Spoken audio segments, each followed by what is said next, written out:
If it feels like you've been trying everything and you're still not getting clients, then this episode is for you because I'm going to be walking you through the 5 reasons I think you don't have the clients you want. And stick around because the last one is the most tangible and the most consistent reason I see coaches not filling their client roster.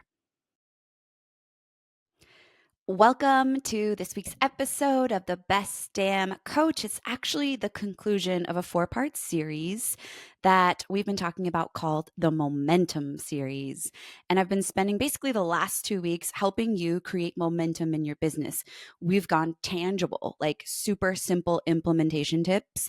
And we've also gone a little bit deep, like let's be honest about some of the root causes that are stopping you from showing up in your business the way you desire. So today's the culminating one.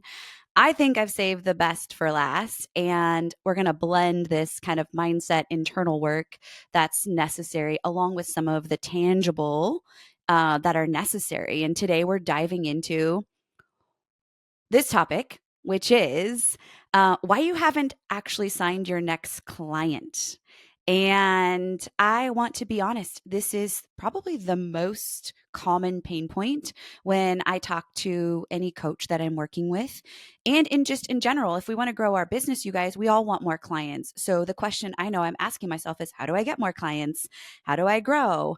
And some of the things that I'm going to share today are things that I've encountered on my journey. And also, I continue to encounter because the statement next level new devil for me feels very accurate, right? It's like the fear, the imposter, all those things just don't erase. They don't go away. We don't just suddenly make it and those things fall off. It's like once we've presented in a webinar to 10 and we get the stuff that held us back out of the way, it looks different when we present to 50 or 100 or 1,000. And so I am so excited to really put a beautiful bow on this series and talk about why you haven't signed your next client and give you some opportunity to really sit with yourself, ask yourself some great questions. So, here's what I want to say to this. If you feel like you've tried everything and you're still not getting the clients you want, then this episode is most definitely for you. And I also just want to remind you, come and join us on the 7th. We are going to have a group coaching session where you have an opportunity to come and pick my brain, ask a question that's been keeping you stuck. If you've been thinking, man, I need Amanda in my world, or you're looking for mentorship right now because maybe the year started off all jazzy and exciting and you've fallen off, you're in the exact same place you were 4 months ago. What I want to say to that is the fastest way to get to where you want to go is to be in mentorship and get coached by someone who's going to take you farther, and to be in a community that's going to hold you accountable. And both of those things are what happened inside the Best Damn Coach. And so this will give you a sneak peek on what it's like to be coached by me and be in our community. So you can sign up for that free workshop at amanda-walker.com/get coached. So I want to say that what I'm talking about today is normal and it's fixable. So if you feel like, oh, there's no hope, oh my goodness, I'm a damsel in distress, you're not. You're right where you need to be and where many people struggle. And so I'm going to skip some of the very obvious things today, and I'm diving into some things that might surprise you and might give you that little in your belly of like, yeah, that's me. She's talking to me. Like, did she just read my mind? And that's because, like I said, I've been there or I have coached clients through it. And so I'm actually going to present to you 5 reasons today that I think you're not getting the clients you want and your opportunity to work through them. So get your pen and paper ready. We're going to go through all 5. And I'm going to be real frank. I'm saving the best for last because it is the critical reason I see most coaches never find clients and get profitable. All right, here we go. Reason number 1, I believe that you're not getting the clients you want is you're showing up perfect instead of real. And I know there's this perception, like you follow people that are ahead of you, you watch other people's lives, and you think like, I gotta have my ish together. You think, man, I don't have it all figured out. So like, how am I gonna lead the person that I want to coach? And what I want to say is that, especially in today's world, I don't believe our clients desire perfection at all. Like, we're sick of perfectly curated highlight reels. We're sick of perfect Instagram feeds. We're like, that's not real life. And what I think that our clients need more than anything right now is vulnerability and not perfection. In fact, I think it's critical because AI is not going away and AI can craft all the most perfect looking stuff. But at the end of the day, the verbal communication, you hearing my voice and hearing my stories that I can tell, no AI will replace that. No AI can replace vulnerability and authenticity. No AI can replace me posting a picture of myself in the morning on stories or talking in stories with no makeup on, sharing my heart and being real. That's going to connect us to the people that are best suited for us as far as clients. And so if you're hiding from perfection, the problem is you're either attracting the complete wrong client or you're attracting no clients at all because they don't want perfection. It seems unattainable. And I know this because I've been that person. It's like you're polished, but you're robotic, and that does not build trust with people. And so I think that oftentimes we put this perfection push on ourselves. But the crazy thing about perfection is like, what is perfection?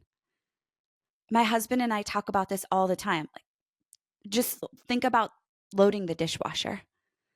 Like his version of perfect loading of the dishwasher is not the same perfection view as mine. We have very different views of perfection. And so here you are working so hard to make things quote unquote look perfect. And I don't think it looks perfect because I am different. I have a different subjective opinion. So the crazy thing is you're seeking perfection that just doesn't exist because perfection is subjective. And so here's what I want to challenge you to is, can you share this moment of messiness? Can you share a real moment, maybe every day or every week? I know that when I share moments of messiness, like for example, my newsletter, if I just pour my heart out and share something that happened, that those newsletters are actually the one that get replies. Or if I share on my story about a struggle that's happening, those are the stories where people reply. And so again, it's this connection, it's the vulnerabilities that bring us together. And so my question for you is, are you relatable or are you just like people are respecting you?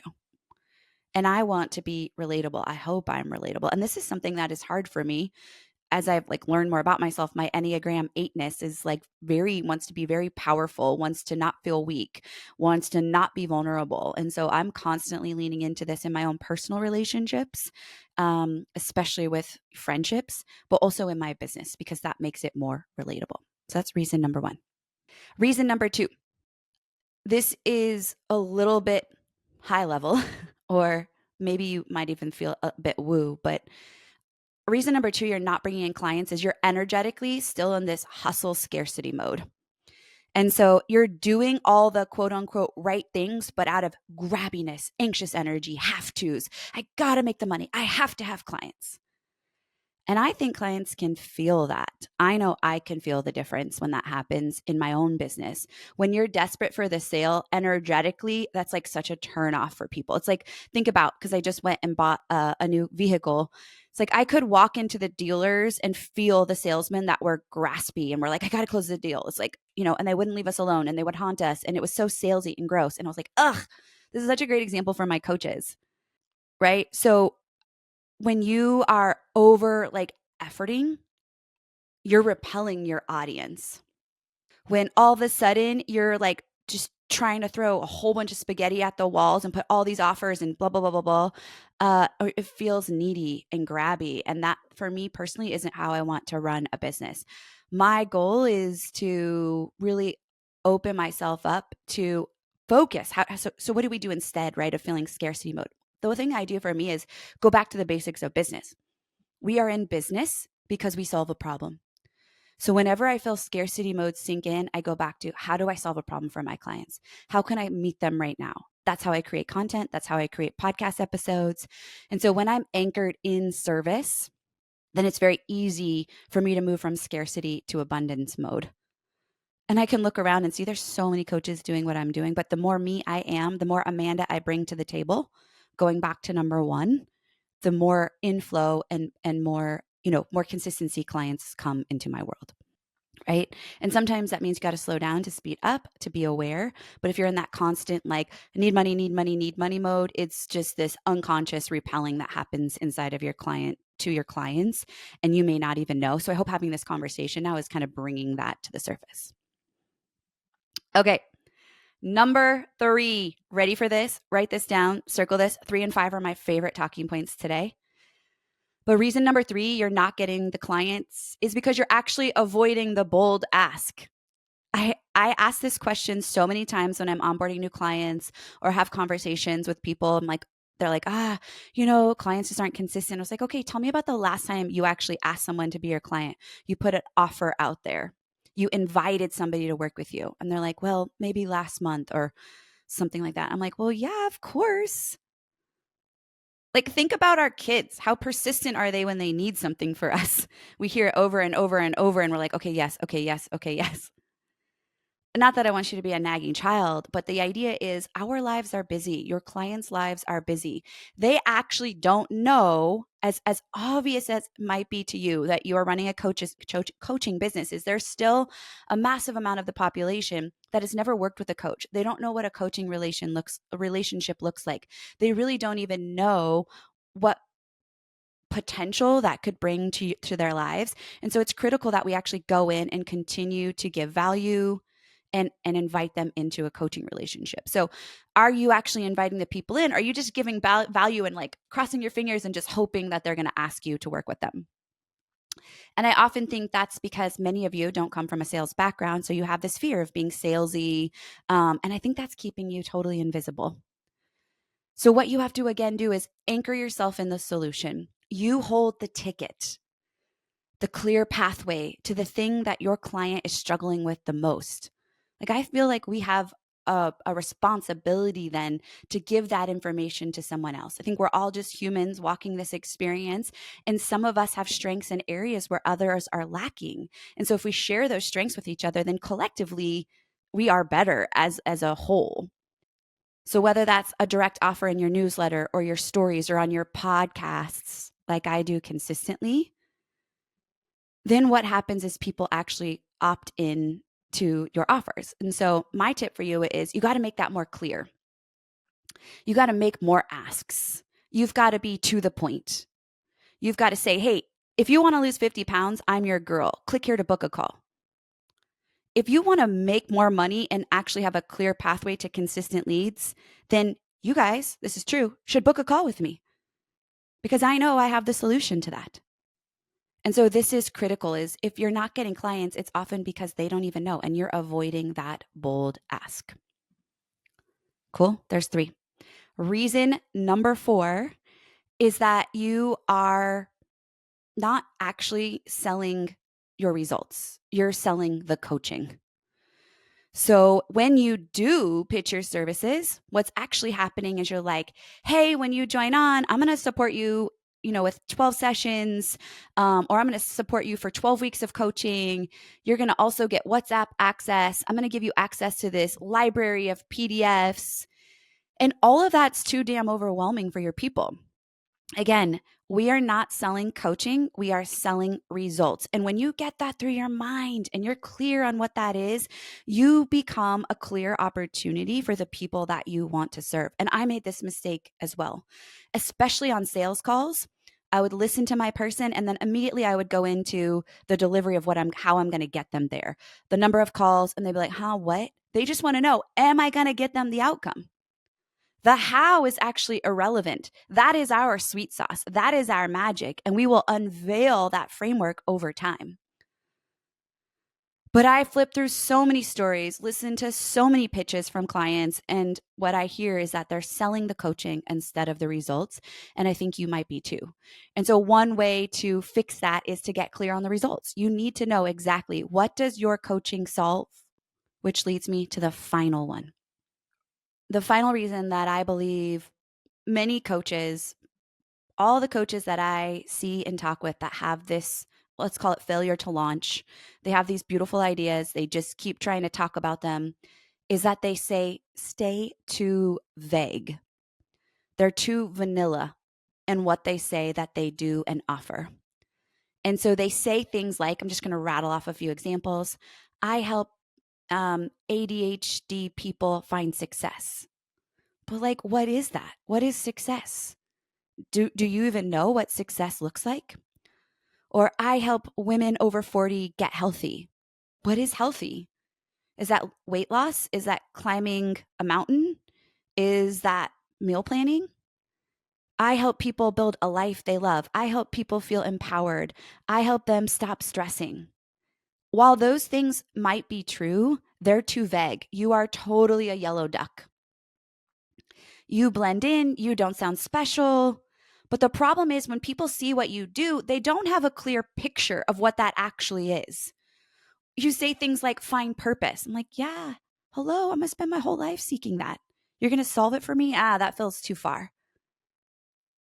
So it is your critical job to get some clarity around what that is specifically.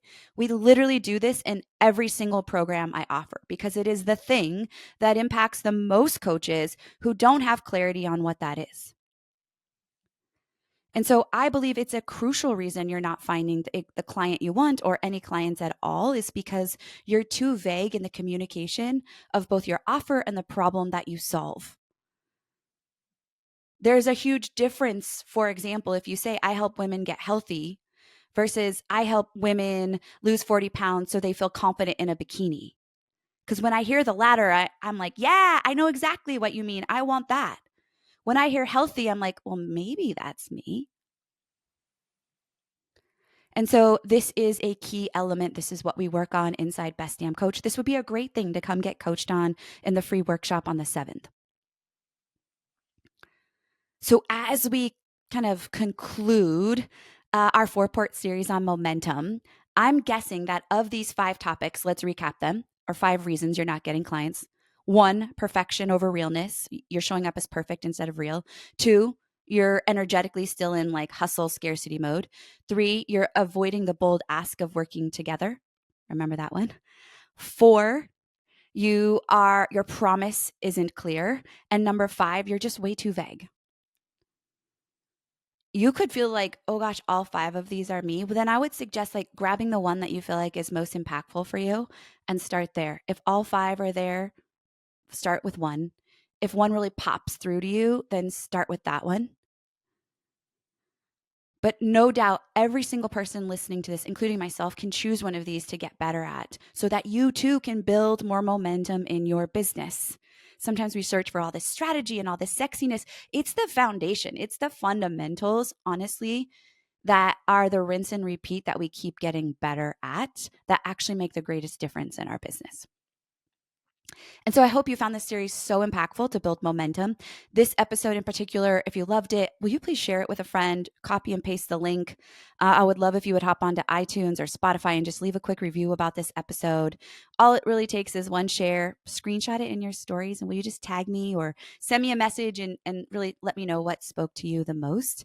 And I hope to see you on the free workshop on May 7th, where I'm going to be coaching everyone who wants to submit a question live. And again, if you are ready to increase the clients in your roster, make more money, make more impact, and just have a clear pathway to success, then Best Damn Coach is a great place for you to do that. And if you want to chat more about what that looks like, head on over to amanda-walker.com/let's chat, all one word, no apostrophe. That gives you a direct link to my calendar and we can chat more. So until next time, friends, go coach them up.